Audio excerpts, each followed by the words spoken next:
Well, the song has really inspired me today. He sent me the lyrics over the course of the week,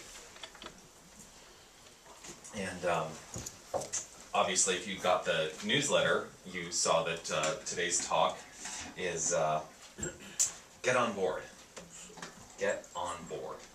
Get on board for that ride. Go for that ride. So I have been really inspired by this song, so thank you very much, Pierre. So, driving down life's winding road, it might seem you've been paying the price of living someone else's dream. That's the first lyric in this song. Ooh boy, living someone else's dream. How many of you feel like you might be living someone else's dream and not really committed or living your own? You don't have to raise your hands, you don't have to answer, it's a rhetorical question. We're all friends here. We are all friends here, yes. But you know what? It's really a striking lyric because it really made me step back and think, well, when have I done this in my life? When have I stepped back? When have I really given over to living someone else's dream? Something that was not for me, for my highest good, or what really fed me in my life. I had to really give that a lot of consideration. So I'm just asking you today to give that some consideration. Are you living someone else's dream? And what does that mean exactly? What does it mean to live someone else's dream? You know, I think that a lot of us may be living someone else's dream and we don't even realize we're doing it because we have taken it on as our own. That we've made a decision in our lives to move forward from this idea of what our parents wanted us to be, of what our spouse wants us to be, of what, for some people, our children want us to be. And we haven't really taken the time to step forward in truth, recognizing what we want to be, what is our divine will, what is that which is leading us. What is your dream? You know, I talked all about dreams last week and how do we bring our dreams into reality. Well, one of the big things you have to do first is recognize what is your dream. What is that thing? What is that elusive, sometimes seemingly elusive thing that is keeping you held back? Because I guarantee you, once you find that, your life is going to explode. For me, it was becoming a minister. It was opening my eyes one day to the truth of, yes, I love being an actor. As you may be able to tell, I like to entertain people, right? Okay, that was supposed to be a joke. This is a tough crowd today, let me tell you. But I do. That's no excuse. No, but I love being on stage. I love to entertain people, and yet there was something that was reaching deep down inside that said, that's not enough. That is not enough. There is something more in you that you have to offer, not just to get up and entertain the masses. And quite frankly, that's why my career as an actor never really took off. Now, mind you, I had success for myself. I did a lot of theater in LA. I did a lot of theater in LA, and that's really my number one love. I love doing theater. And maybe someday, if I ever, can work out the details, I might be able to do that here. Who knows? It's another country, it's different acting unions, there's all kinds of stuff that I have to deal with. But that's one of the things that I love to do. However, oh gosh, now this just hit me. One of my old acting professors just posted on Facebook late last night. He says, wait a minute, tell me what's going on. You're in Toronto and you're a reverend?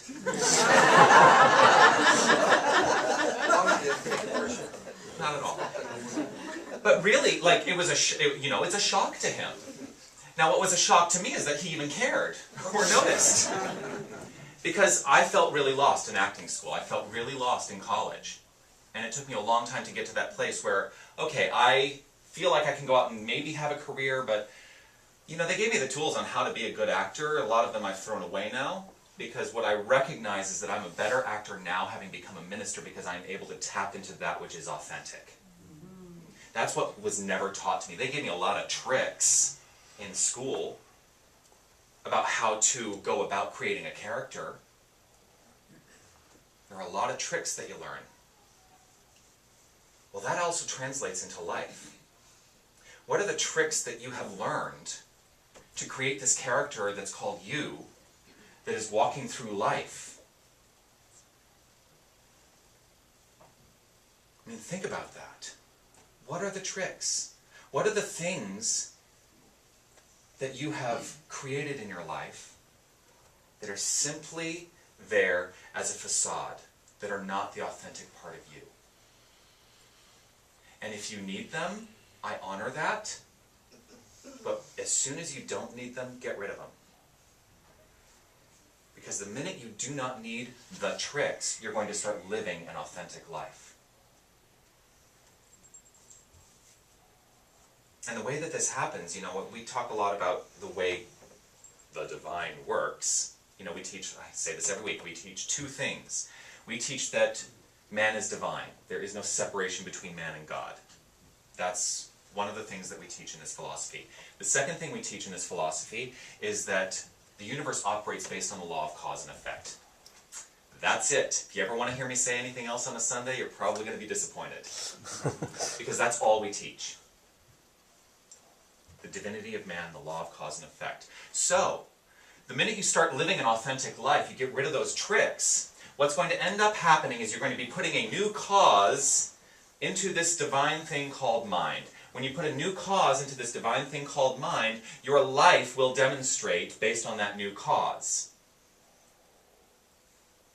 If you're putting a trick up into this thing called cause, you're going to get more tricks. You're going to get more things that are going to start putting up more facades and maybe making you hide out. Step back. Be fearful. Now, the great thing about the law is that it just works. So if you put that trick in there, it's going to demonstrate. If you put your authentic self as cause in there, it's going to demonstrate. Ernest Holmes writes that the law is no respecter of persons. It is bound by its own nature to accept. That's all that it does. It accepts. It is impersonal and neither knows nor cares who uses it. It is impersonal, this wonderful thing called law. So whatever is going on in your belief system is demonstrating in your life. Every single thing that's going on in your belief system, it's demonstrating in your life. I'm going to say that again. Every single thing. Cool. Yeah, it can be cool. It can also be really disheartening. You have to take a look at what's going on in your belief system. Because that's where it all starts. That is the place where cause starts. And as you develop a more functional belief system that is from your place of authenticity, your life is going to explode. The law is no respecter of persons. It is impersonal. He also writes that, I didn't write this down, so now it's going to probably fly right out of my head. No, it's not, because I believe that this thought is there, perfectly available at all times. That's right. Fly right into your head. The law. Oh yeah, I'm breathing. Ignorance of the law excuses no one from its effects. Ignorance of the law excuses no one from its effects. That is the quote, by the way. What that means is that regardless of whether you know it's working or not, it's working. And that's what we come here to know. That is what we come here to learn, is how to consciously take our minds and constructively use them for our highest good. Because once you are aware that what you are thinking demonstrates in your life, you get to create a life. Because you're putting new cause into this idea of mind. You're putting new cause, and it is working out perfectly. So, I'm going to ask you again, now that I've kind of gone through all of this, are you living someone else's dream? Are you living someone else's dream? Because if that is what is in your mind, that is what is demonstrating in your life. Everybody looks so serious. It's a heavy question though, right? Yeah. It's a really heavy question. And what we're here to know is that you can change it. That's the truth. That's all I will ever tell you. You can change your life. Ernest Holmes used to open all of his radio broadcasts with "Change your thinking, change your life." There is a power for good in this universe, and you can use it. You can use it constructively and with purpose. I agree with you, Sonia. I'm looking forward to a new space where I don't have to do this. Because I feel like I'm ignoring you, and I don't mean to ignore you. It's just you tend to go to like where the crowds are, right? You're a beautiful crowd.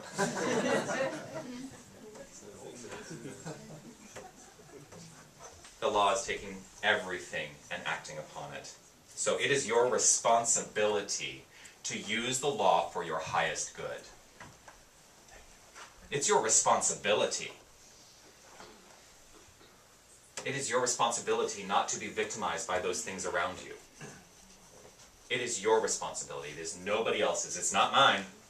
I can help you. I can help you learn to use this for your greatest benefit.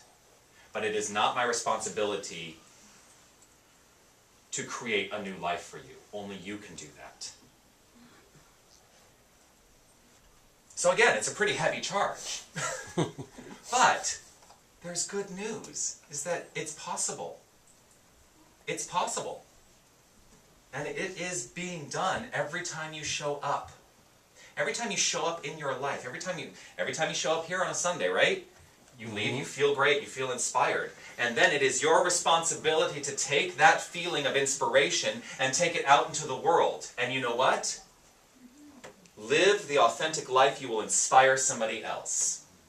That person will feel so inspired, they will begin to live from a place of authenticity, and they will inspire somebody else. And that person will inspire somebody else. And that person will inspire somebody else. And it's so great, it's this chain reaction that happens, and all of a sudden, oh my gosh, we are living in a nonviolent world. We are living in a peaceful world. But it all begins right here. Somebody pointed out to me in class this week that, last week I kept talking about mind being up here, and then all through class I kept talking about mind. Mind being here. And the truth is, the core of your being, the very core of your soul, is where mind is. So tap into that. And inherently you all know what is good and what is bad for you. Stay out of judgment about what you may or may not recognize in other people, because their life is their responsibility, just as your life is your responsibility. So as you move through this, I'm going back to the song. You've got to make it your own. Take your rightful place upon your throne, even if you've been beaten to the bone. You're more than who you are. You're a precious stone and you're alive. You are more than who you think you are. There is more to this world than you can even imagine. There is more to you than you may be able to imagine in this moment. There is so much more. So today I'm giving you the charge to step into that idea, to step into that and manifest from that place. You've got to make it your own. And how are you going to do that? Well, take a look at what's going on in your life. Okay, so now I'm going to tell you, I used to be a tremendous homebody. I used to sit at home and twiddle my thumbs and watch TV, and And I got into that habit. Yeah, again, I'm talking, all of these, everything is always going to be like referencing a talk from 3 weeks ago. I got into that habit. And at some point I stepped back and I thought, oh my gosh, I am so bored with my life. How am I going to change it? So I decided that I've got to go out. I've got to experience more of life. So, and I still fight this tendency because I could very easily just sit at home and do my crossword puzzles and, yeah. Pet the cats. Pet the cats, yes. When I'm not at home being a homebody, typically what I was doing is I was going to work. And I became a workaholic. And I was pouring everything into my job. Every last ounce of energy that I had, I would pour into my job. Now, thank you, Tanis, because Tanis is not letting me do that here. Yes, she's making sure that she's in the board meeting the other night. She says, "Yeah, you need to make sure that you're taking care of yourself." So I thank you for that.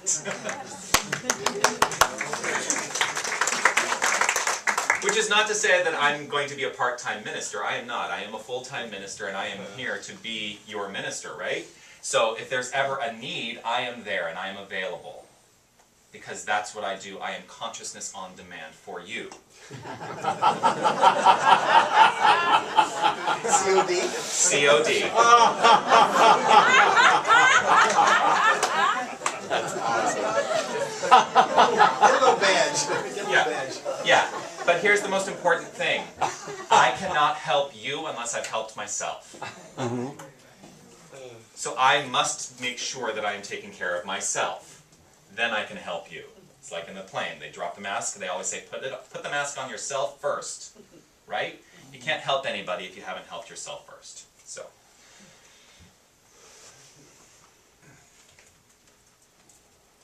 Another thing that I have done, and we actually touched on this when I was here in November during the question and answer session. Yeah, I know, it was a long time ago, wasn't it? And yet not so long ago. It was so fast, this whole process, wasn't it? Time is speeding up. I don't choose to know that. I like to live a very comfortable, and I want time to slow down because I want to enjoy every moment of it. So I appreciate that, but the truth is I want to slow down because I can get real, like the workaholic in me, I can get really going. Whoa. But one of the things that came up is I was asked a question about being single. And how do you really feel that you've really handled all of the pillars of your life, but you're single? And I talked about the relationships in my life. And what I want to tell you is that I gave up a lot of, well, I haven't given them up. I don't know why I put it that way. I left a lot of friends in Los Angeles. But we still Skype. We still have a very good, strong, solid friendship. Those are the relationships in my life. Would I like to be in a relationship? Yes, I would. But on some level, for a long period of time, I decided that it was easier being alone. And I was happier being alone, right? So I'm just talking about these things because these are the things that have been at play in my life. Well, I'm choosing not to know that anymore. I'm choosing to put myself out there to make new friends, which I've done here brilliantly, and I appreciate all the friendships that have developed, and I so appreciate everyone helping me get to know this city. It's been fabulous. And yes, when the time is right, and the time is always right, I will find that perfect person that I get to share this experience of life with.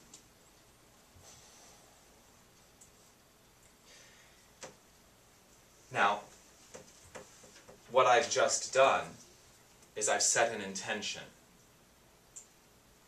I've set an intention for myself. And in some of the other stuff I was talking about, I've set an intention for this community. The board will tell you, at the board meeting on Thursday, I have a lot of intentions. And I'm very clear that I have a vision for this center. And that we are going to explode this teaching, not just to Toronto, but beyond Toronto, to the world, because that's who and what we are. Are we going on a ride? We're going on a ride. Now the great thing about intention is that when it's clear, when the intention is clear, it works. However, how do you know whether you actually are in intention? And I will ask this question. Does anybody have any idea about how they know whether they are in intention? You can shout it out if you want. When you're in alignment with your heart. When you're in alignment with your heart, okay? Check in. Things go smoothly. Things flow to you. Things flow to you. You know how I know when I'm in intention? I do what I say I'm going to do. I do what I say I'm going to do. If I don't do it, it was never actually an intention. It was maybe a nice idea. But when you do what you say, oh, you've heard this before, I can see it in your eyes back there. Because this is one of the things that we talk about in mental muscle. There's a whole week on intention. But when you do what you say you're going to do, then you're living a life of intention. You are living an intended life, and things start to open up for you. You are going for that ride.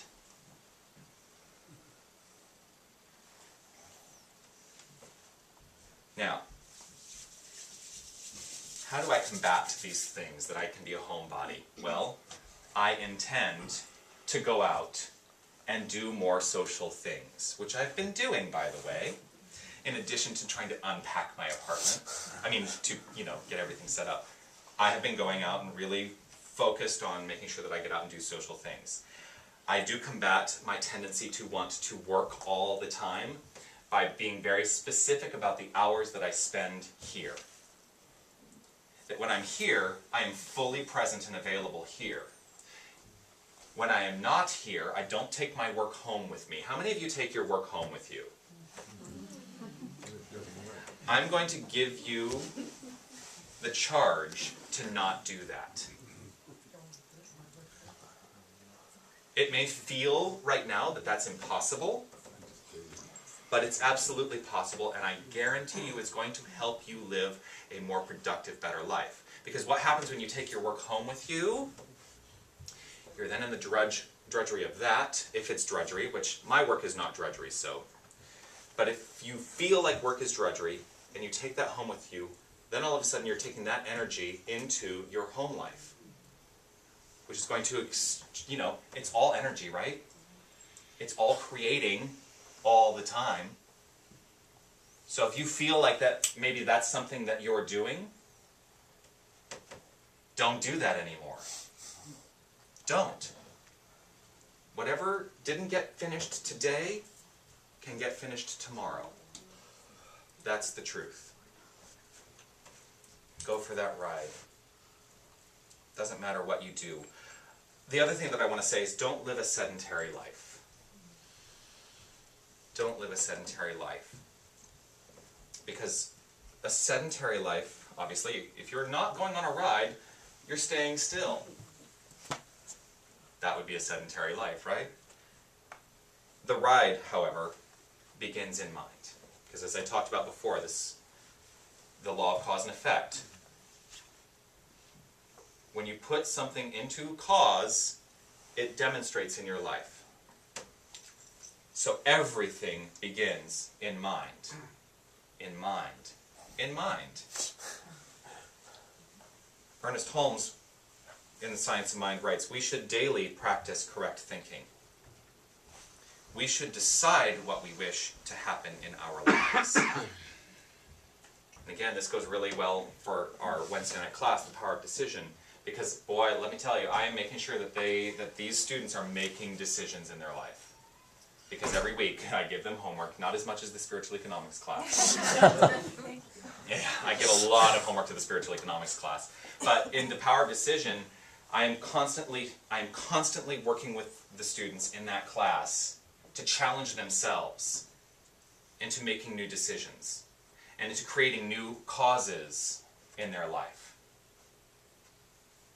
And once those decisions are made, get on board. Get on board, because they will happen. And then you're on for that ride, right? Now, one of the lyrics that comes up in Pierre's psalm, when the tank runs dry, the answer is not in the sky or the heavens above. Look inside and you'll find the love. The love's inside. This goes again to that first thing I talked about, that there is no separation between God and man. You are the divine. You are God. I cannot stress that enough, and yes, I do use the G word a lot. You are God. How does that feel? Powerful. Powerful? Does it feel a little scary to A anybody? little uncomfortable. Uncomfortable? You know why it feels uncomfortable? Because we've been raised with this idea that God is something out there. We've been raised with this idea that God is something to bow down to and to revere in a way that we could never be worthy, right? So when I say that you are God, you have the power, you are the power, That is the truth. Because if I were to look for God out there, how far do I have to go? I mean, really, you can go to, the infinite reaches of space. You're never going to find God. The truth, too, though, is that if I go within, how far do I go within? How far can I go down in to find God, right?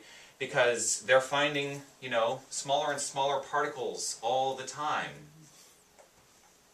There used to be a concept that basically the atom was the smallest thing, or the atomic particle was the smallest thing. They're finding within that there's more and more and more. So if I go without and I go within, and I don't find God, my only conclusion, and this is what makes logical sense to me, is that God is all of it. It is everything. And so, you are that which is, because you're part of everything, right? So again, I will say to you, you are God. That is who you are. So, when the tank runs dry, look inside. Because that's where the energy exists. Look inside first. Look inside your heart, look inside your mind. You are divine energy. You are limitless. You are boundless. You are literally energy. And how is that which is energy ever be without? How can it ever be without? Everything you think you need begins within. That tank can never run dry. That's the truth. But boy, we can sure get in our own way a lot of times, right? And the thing is, if something is not flowing in your life, don't look outside of yourself to say, why is it not flowing? Look within yourself to say, why is it not flowing? And the reason it's probably not flowing is because we think we're running on empty. We think that. We think that we can get exhausted. I mean, yeah, physically the body can feel exhausted, but the truth is God is never exhausted because God is infinite energy and you are God. So you are always, always, always fully energized. And if you don't believe that, sometime when you feel tired, tell yourself you're not. And believe it. And see what happens. There is a limitless, loving, peaceful, joyful, energized power within you, and it is you. You are the point of creation. You are God's perfect creation. God created you from itself, of itself. And you don't need to know how any of this is going to happen. You don't need to know how your life is going to unfold. You don't need to know the hows of any of it. Just be decided and move forward with a decided mind.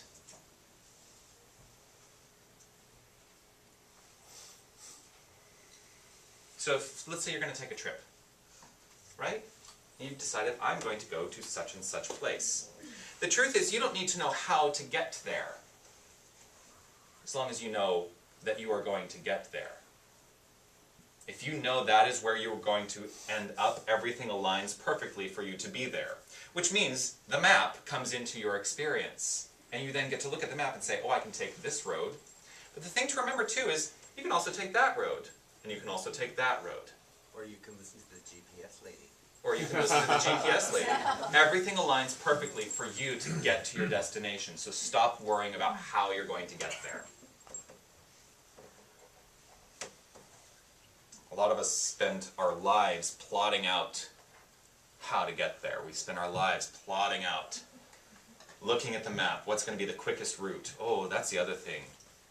Why always take the quickest route? There may be something really joyful to see on the slower route. There may be something really wonderful to experience on the slower route, which is why I go back to what I said before. I'm trying to slow down. I am trying to slow down. right now. I'm trying to slow down.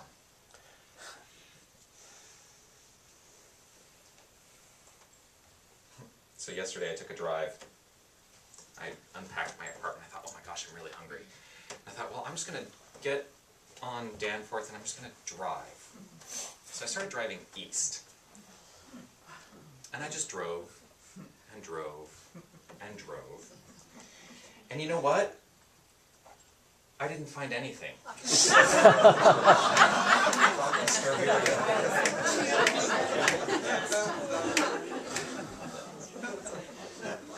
But you know what? You know what else I found? New laundromat. A new laundromat? That's neat. No, what I did find was I found myself being stimulated. I found myself being stimulated by new thoughts, because all of a sudden here I am driving east, which I don't think I had ever been east of Woodbine in the time that I had been here. I'd never gone east of Woodbine. So I'm like driving, I'm like, oh, okay. But I found myself being stimulated, which is a great thing to do. So go for a ride. Literally, go for a ride. Like, go drive someplace or walk someplace or take the train someplace that you have never been before and just see what it does for you. So ultimately, I found myself being stimulated, i.e., I started to find my own mind.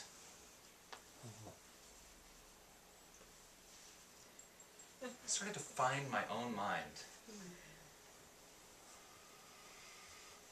Getting past, you know, the potential fear that might have been lurking in there somewhere.